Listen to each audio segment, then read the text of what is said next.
નમસ્કાર મિત્રો, ગુજરાત ન્યૂઝમાં તમારું સ્વાગત છે। જાણીએ આજના સમાચાર। અમદાવાદના શિવરંગની 4 રસ્તા પર બસ અને બાઇક વચ્ચે ધડાકાભેર અકસ્માત સર્જાયો હતો।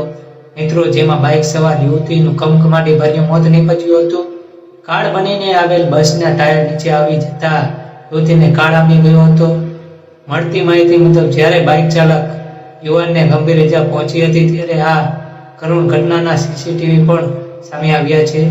વધુમાં આ ઘટના બની હતી ત્યારે કરુણતા એ છે કે મૃતક યુવતી અને યુવકના લગ્ન થવાના હતા। મિત્રો, સિગ્નલ સમયે વાહન ઊભો રાખવા અંગેની સમજણનો ગંભીર મુદ્દો બહાર આવ્યો છે। બસ ચાલકની બેદરકારીને કારણે થયેલા અકસ્માતમાં યુવતીનું મૃત્યુ થતાં પ્રજાજનોમાં અરેરાટી મચી ગઈ છે। મિત્રો, સીસીટીવીમાં હૃદયદ્રાવક અકસ્માતની ઘટના સામે આવી છે, જેમાં સિગ્નલ બંધ હોવાથી બાઇક સવાર ઊભા હતા ત્યારે પાછળથી પૂરપાટ ઝડપે આવતી બસ જોરદાર ટક્કર મારી હતી। બસ ચાલક સ્ટીયરિંગ પર કાબુ ન રાખી શક્યો અને ત્યારે હોવાનું સામે આવ્યું છે। સીસીટીવીમાં સ્પષ્ટ દેખાય છે કે આ રીતે આવો અકસ્માત થયો છે। મિત્રો, આવી જ માહિતી માટે ચેનલને સબસ્ક્રાઇબ અને વિડીયોને લાઈક કરજો મિત્રો। ધન્યવાદ।